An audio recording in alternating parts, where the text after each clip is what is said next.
your cell phone or anything like that when you're out shopping, running errands, whatever, you need to be taking an alcohol wipe and cleaning those things off. Because if you don't, here's my cell phone. I don't know. You probably can't see it. Maybe you can. My screen is really gross right now. I need to clean my phone. But definitely every time after you go out, I try to clean my phone like at least once a week or every time I've had it at the hospital. Um, Most people don't clean their phones. And if you think about it, you're putting it on your face, you're touching all over it, you're texting someone and then making dinner. You may not be washing your hands in between. You don't want to be moving all those germs from one place to another.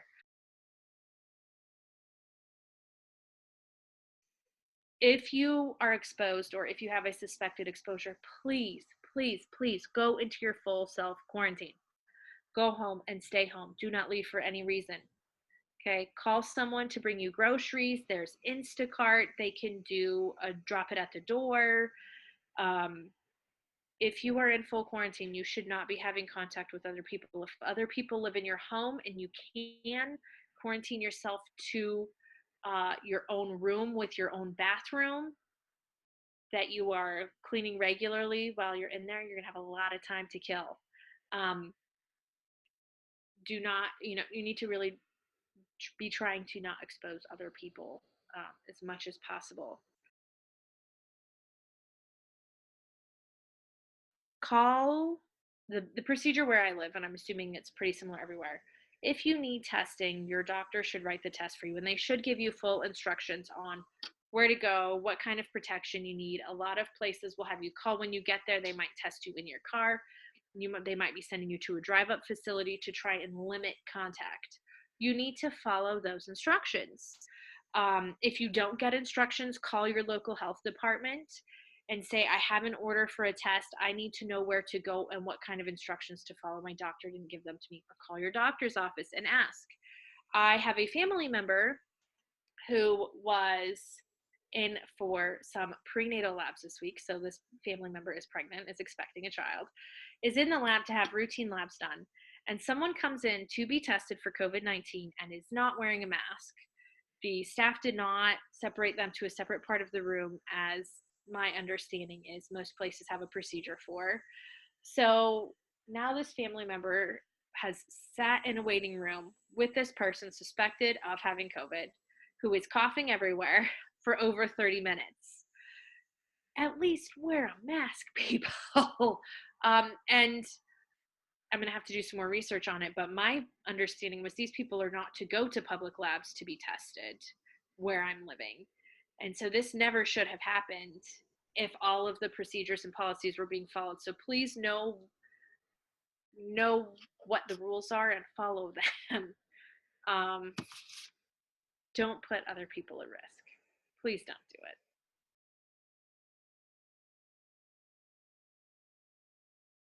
It kind of depends on, what is your age? What are your health factors? What are you, I think for me personally, I'm not so concerned about myself. I'm a lot more concerned about various family members that I have.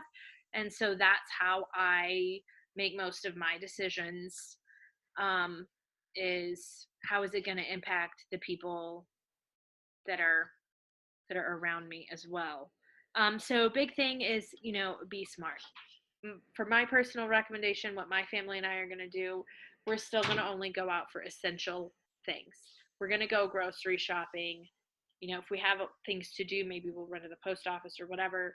But we're not going to just all of a sudden go out, be in public all of the time. Um, the one thing we might start doing that we haven't been doing is we have a local plant nursery we like to visit. It's all outdoors. There are plants filtering the air. So we might possibly go there just to get a really little relief from being at home and kind of a breath of life. So something like that would probably be reasonable. I would not go hang out at the mall unless there's something you absolutely need to go get at the mall. I would go in, I would get it, I would get out, I would follow all of the hand washing and all the things we've talked about.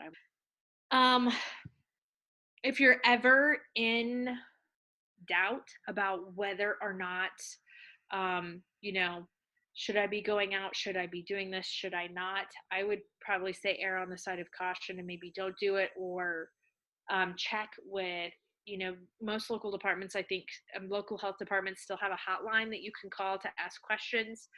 I mean, I would so much rather people call and ask questions, even if they think they're silly. There are no silly questions in healthcare, but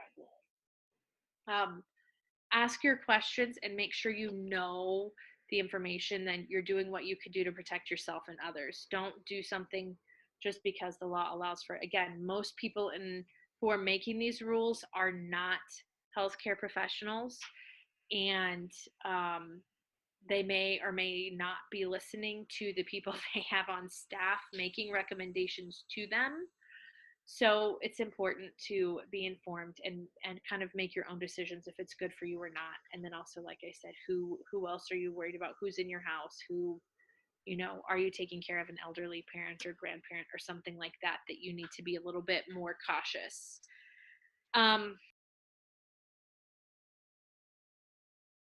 um, Obviously, we need to be taking care of each other. We always need to be taking care of each other, like just as humanity. But then, like you're saying, the Bible calls us to that.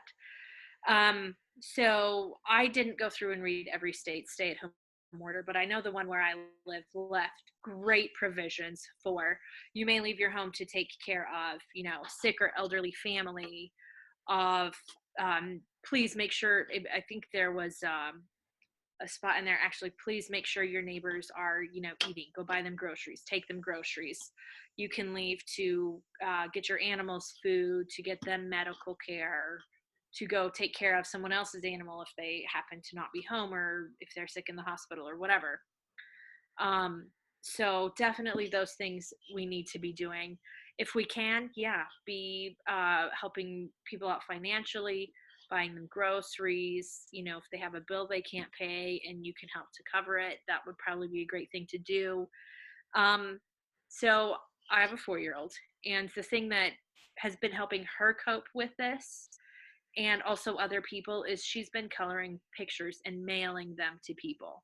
Everybody loves to get mail. She loves to color. It's great. She looks forward to doing it. And so she's also learning how to like address an envelope. I'm not even trying to teach her that. And she tells me what to put where. It's kind of fun. So something as simple as that. Some of our neighbors came and just dropped notes with a little goodie bag in everybody's mailbox. Hey, are you okay? If you need something, let us know. So that was really fun. Um, Another thing about, how to take care of neighbors that a lot of people may not think about is try to shop at local places as much as you can. The big corporations are struggling too, and um, they have a much better platform to work from in a situation like this than say this a small local, maybe here where we live, a main street business. So even if I'm paying more for a product, I'm trying to buy it from a small business owner where I know the owner and I know the family, um, because it's helping them to put food on the table too. And so that's one thing that I personally have been convicted to do, is to shop locally when I can. Of course, there's a lot of people who are, making the medical masks and all of those kinds of things. You could certainly do that too. I think the best thing to do is to find what is going to help you deal with the situation, what's going to help you cope and make you feel better. If making masks is going to make you feel the best, then do that. If sending cards is what it is, because I said earlier, like my anxiety has come back up. I know other people have, other things that might be bothering them. Find something that helps you cope while you're helping other people. And then you're taking care of yourself and someone else. I think that's a great way to kind of gauge what you want to be doing right now. So my first thing is, as far as medical advice, I'm going to go to a medical professional, someone who has been trained, who understands the research, who knows how to interpret it and how to apply it.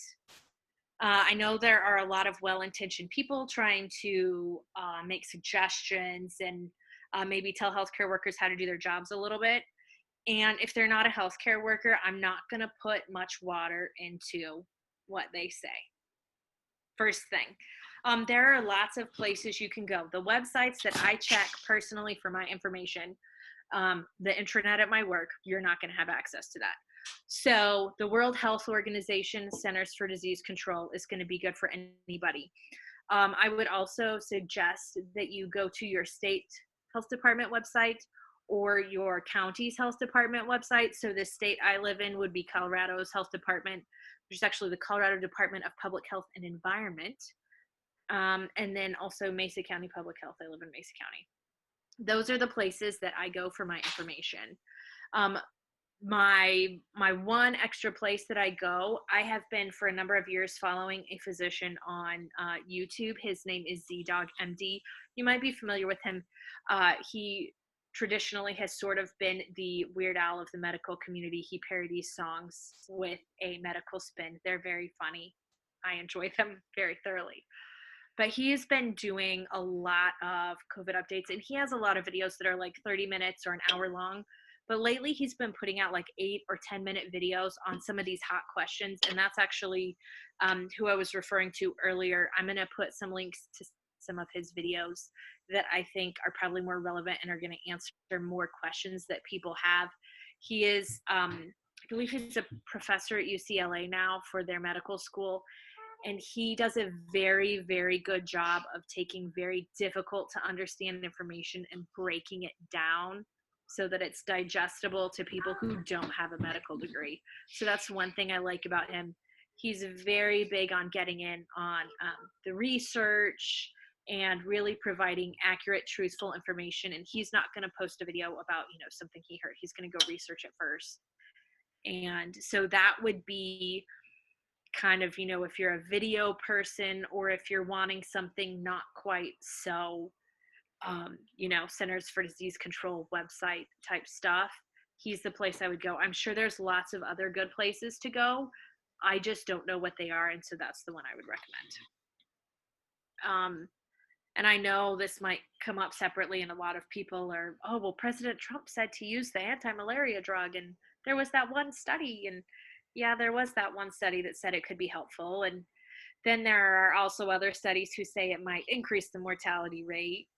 And so again, it just goes back to having time and doing research. Get your information from medical professionals or medical researchers. I do know of places that have been using it in suspected COVID patients, but I was speaking to a physician about this recently to ask him what his opinion on it is. And he said that where he is, they have been using it in patients that they suspect, but they've not actually yet used it in a positive patient. So I don't even have any type of experience to tell you whether it's good or bad. I honestly think maybe we just don't know yet. And, if you have questions, I can try to check the video, and you can leave comments and I'll answer questions, or we might put my email in or something, but there will be a way you can get a hold of me and ask questions if you have them.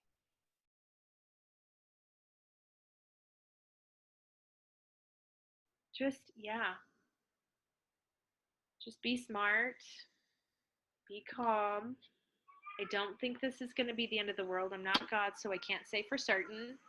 But know that we're all in this together, and the best way to get out of it is together. So,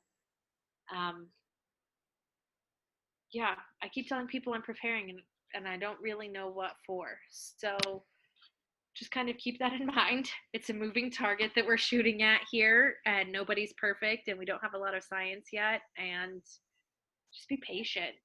Try to give people grace, cut them some slack. Everybody's stressed, nervous, anxious, and some people are working crazy long hours. Some people aren't working. It's just a crazy world that we live in, and just keep your eyes on God. Be doing your daily devotions, or whatever your routine is. Get into a routine if you don't have one. That's probably been the biggest thing to help me at this point. So that's, I guess, my final thought.